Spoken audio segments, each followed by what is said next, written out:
Hey, deserving listeners, Jorge and Anfisa. Let's watch. Like, something's wrong. When I said, like, staying married for a certain amount of time, etc., you're like, I don't know if I want to stay married. Because I don't trust you, that's why. Trust me for what? I'm not going to file for a divorce from you. What the are you talking about, you dumb idiot? So we can add verbal abuse to the long list of abusive behaviors when we assess for a pattern of intimate partner violence. Because a lot of people can exhibit abusive behaviors very briefly or even just one time. To call your partner a name is abusive, but it's not a pattern of intimate partner violence and control and coercion. So when we assess, we don't say that one abusive behavior indicates a pattern of abuse.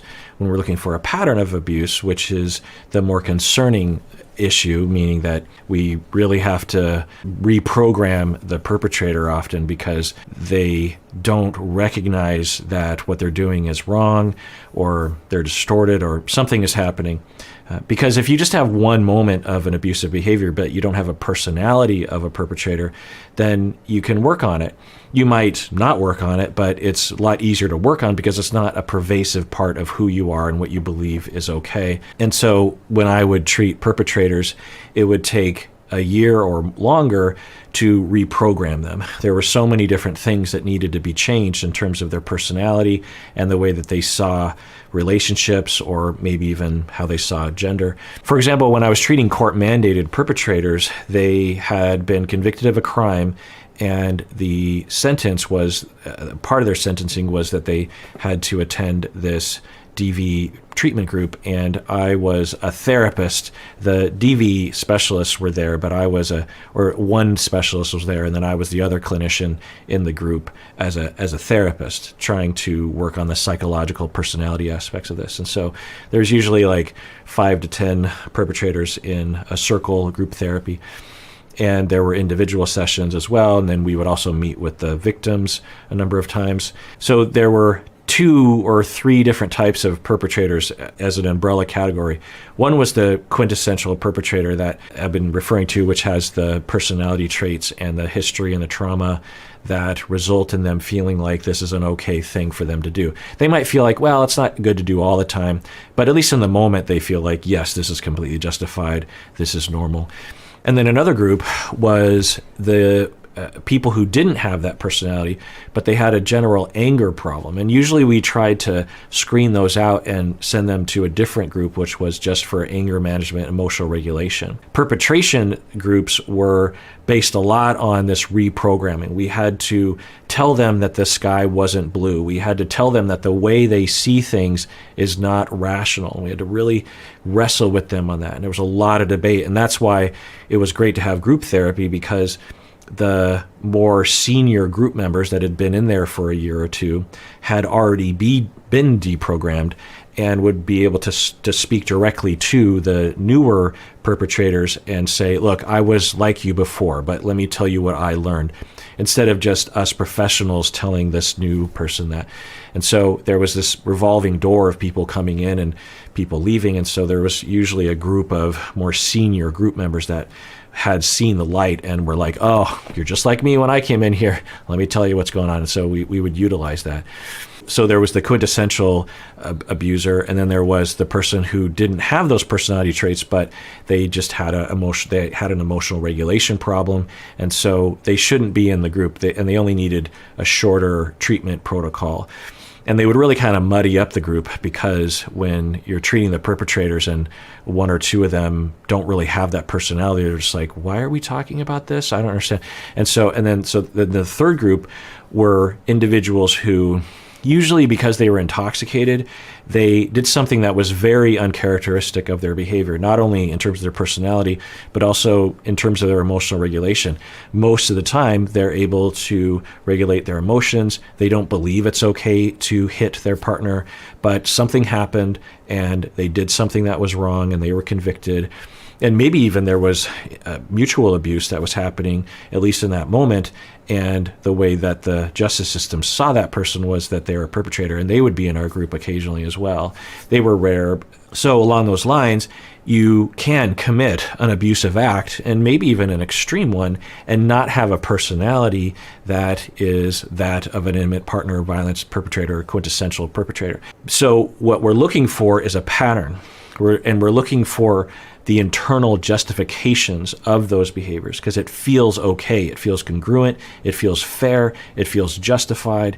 And there are many paths to that. You can be a psychopath and just have no care about other human beings. You can be a sadistic personality individual.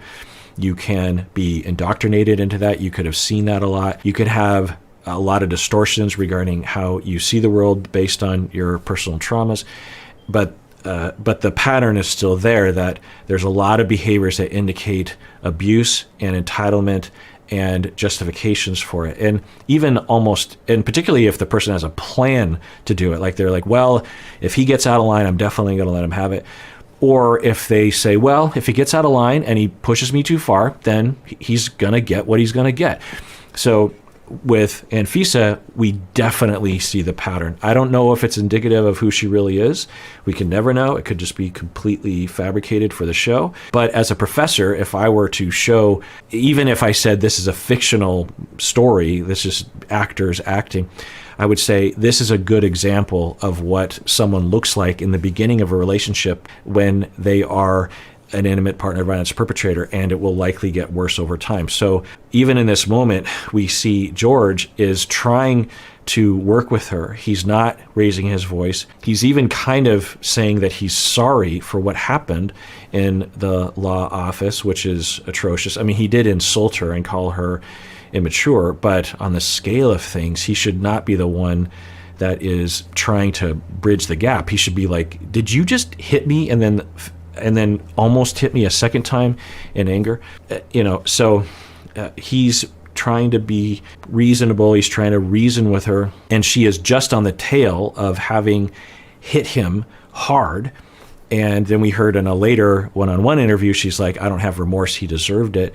And then she's now calling him names, and the keying of the car, and the turning off of his phone. The fact that, we have to imagine that there was a path of abuse that led to him handing over not only his password to his phone, but the capability for her to wipe his phone and his computer, which she has done.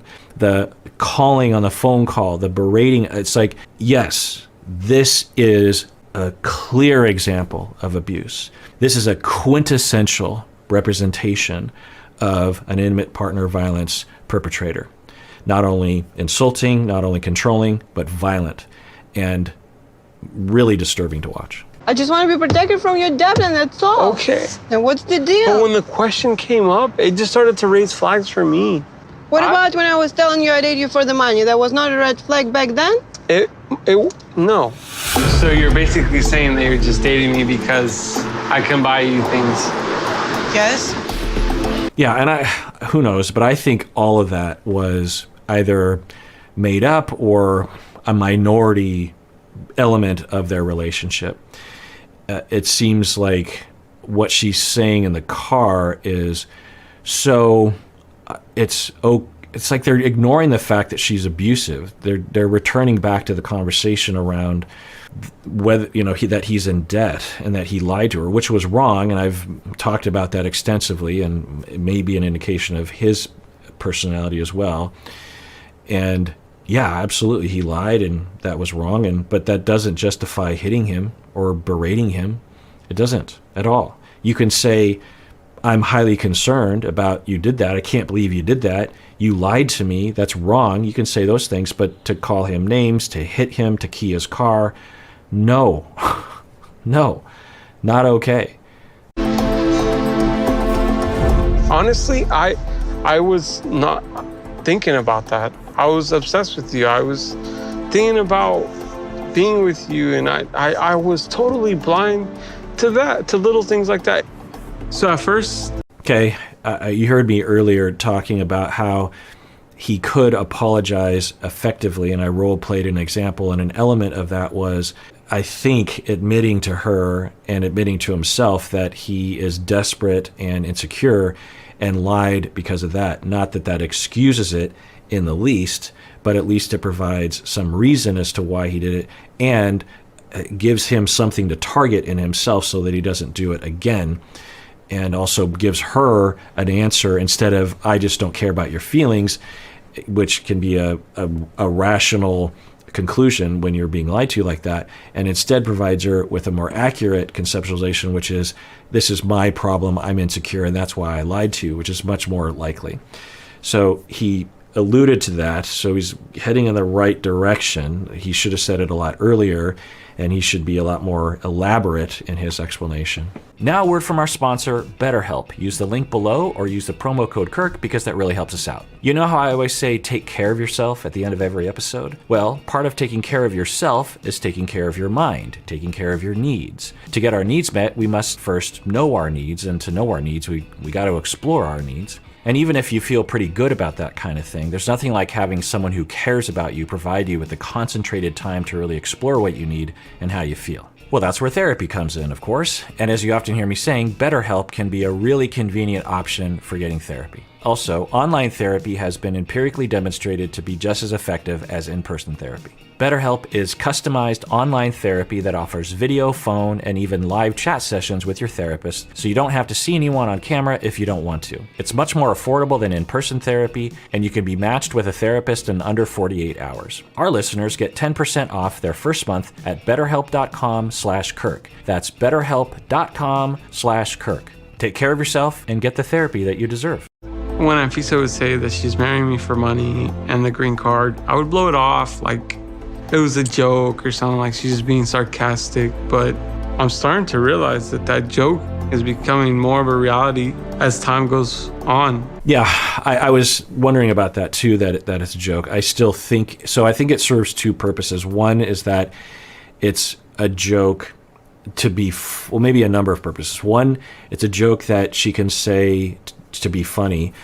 And two, it's a joke that has some truth to it because she's insecure, I think, in a very severe way, and doesn't and feels that vulnerability. She feels that neediness coming forward, and she either is trying to convince herself or trying to convince someone else, like, you know, I'm only into you because of the money. I'm not into you because I'm desperate for your security. I think she actually is. I don't know that, but especially given the abusive behavior, I mean, that points to something, right? If she's just in it for the money, like, why is she so emotionally wrapped up in this, right? I think and why would she hit him in that moment? She was hitting him in that moment, I think, because he was indicating that maybe he didn't want to be with her. They were talking about a post-nup agreement, but the conversation that they were having was around the future of their relationship. And I think for her, she heard this indication that he might not want to be with her or might think they will divorce later on. At least that's my interpretation. It's hard to know exactly. But I think another purpose of that persona of I'm only in it for the money is protective against the pain that I think she's feeling right now. I think she feels tremendous amount of attachment and security, and I think she goes to and I think she runs to the safe headquarters of, I don't care about other people. I don't care about other people. I'm only in it for the money. I'm only in it for the money. I don't, again, there's probably an element of that for the two of them, but I think more fundamentally, they're both attachment injured. I can't know that, but I imagine that's what's happening. So he's saying, I thought she's been joking this whole time, but now it seems more serious. I think it's only more serious and less jokey because she's more insecure right now, and there are reasons for her to feel that way. Moving forward with meeting with lawyers and stuff like that, like this lawyer stuff is scary. What's scary? Everything. I told you, if I married you, I want to be with you for the rest of my life. That's why people get married. I said, if something happens. So you see that? Does that look like someone that is just in it for the money, the way she keeps saying that she is and the way that everyone wants her to be, I think, because it makes for a more funny storyline. And by the way, I hope that no one made a meme out of her hitting him, because there are memes that are worthy, like, I don't know, I've seen a lot of memes, and even as the ones come to mind, I'm like, well, that's probably not cool as well, like Darcy and saying, what was she saying? Something like, "You hate me," or I don't know, with Jesse, or was it Tom? I don't remember. Anyway, so I don't know if any of the memes are very cool or I don't know, fair. But I don't know, some of the memes, like people will say, the 55% meme with Azan, I think, it's always who we laughing at, right? That's all, whenever we're thinking about these jokes, it's always like, who we laughing at? So with the Azan Nicole, so let me think about this in the 55%, because, Azan said that he loves her or wants to be with her or is attracted to her, something like that. He says, yeah, like 55%. And then, and I think it was in the midst of a conversation where he's saying he wants her to lose weight and go to the gym. But if that's joked about or memeified or something, then who are we laughing at? I guess it depends on what people are laughing, because I could see it going a lot of different ways. I could see people laughing like Nicole is a POS. I could see them laughing about Azan being, I don't know what you'd be laughing at Azan for exactly. But to me, the way I might chuckle at it is that it highlights kind of a universal experience that people have, which is this acknowledgement that sometimes your partner, or when you're first starting to date, or even when you're dating someone, you're just, you're like 55%. You're like, yeah, I'm totally in this, like 55%. It feels like when I'm chuckling at it, because Nicole heard it and was like, oh, you see the look on her face, like she looks at the interviewer, she's like, well, he just said that. And he feels like that makes sense. He feels like, yeah, totally in love with her, like 55%. Like he doesn't know how that comes across. And so I think that's the joke to me. So I don't feel, I could be convinced otherwise. But anyway, my point is that with all the internet activity and jokification of this show, this one should not be joked about. To joke about this is to perpetuate abuse, and is to perpetuate the idea that abuse is okay, and particularly that women perpetrators are allowed to be abusive, which we understand is participating in the suppression and the victimization of partners, any partner, any gender, but particularly men who are being abused. It's the same thing as all the jokes that were made about Monica Lewinsky when that story was coming out in the 90s. All the comedians were making jokes. A lot of people were joking about it. And when we look back on that, we think that's horrific, because she was very young and she was an employee of the government and of Bill Clinton. And we all understand that that's not okay, and she was manipulated, and she was harmed, and then she was harmed by society, and she was harmed by the justice system, because they were just using her as ammunition against Bill Clinton. It was a political thing, and she was an absolute victim of a lot of different systems of power. And the main casual commentary around that whole thing was Monica Lewinsky is a joke, that she's fat, that she's a slut, that she has that dress, that she's ambitious, that she threw herself at him, like really disgusting jokes. All you got to do, if you're not old enough to remember, just Google it. It's awful. So we understand that that's not okay, and it absolutely set us back in terms of our understanding that people can be victimized in that way, that systems of power have been victimizing people for, since the beginning of time, and particularly women, right? Particularly women in the workplace, and also supporting the power system of misogyny and harm to women by powerful men and rich men. So in this instance, we don't want to joke about this, because if in 20 years our understanding becomes more wise and more rich, and we look back at the jokes, we're like, you understand what you're looking at right now, right? This is not okay. What she is doing is not okay. You can criticize him, that's fine, but what she is doing is not okay. It is absolutely abusive. Is this really happening in real life? We can never know. It could be completely fabricated. But anyway, so the second point I'll make here is that he is realizing that she's very upset, and he's pleading with her and saying, because he knows why she hit him. She hit him because because he indicated that he might not want to be with her, and that triggered her. She became deeply hurt, and then she transferred that into rage, and she hit him in protest. It's a similar behavior as what children will do. When you drop your kid off at the preschool for the first time, and not all kids, but some kids will be so desperate to not have you leave them there because they don't want to leave you. They don't want you to leave them. They might even hit you in that process. Now they're 3, so they don't do a lot of damage with that, but that's what that hit probably was. It's a protest of don't leave me, and I'm going to punch you because I'm trying to tell you how much you're bothering me right now. Don't do that. Hit and rage, and I can't believe you just did that to me. And so he intuits that correctly, because that was my hypothesis as to why she hit him. And then he starts to really explain, I don't want to leave you. If I get married to you, I want to be with you forever.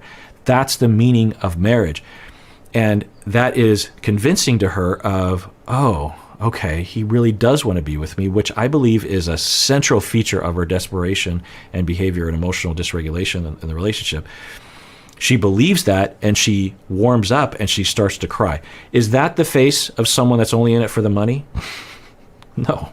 But I know in my mind that I want to be married to you for the rest of my life. That's why I married you.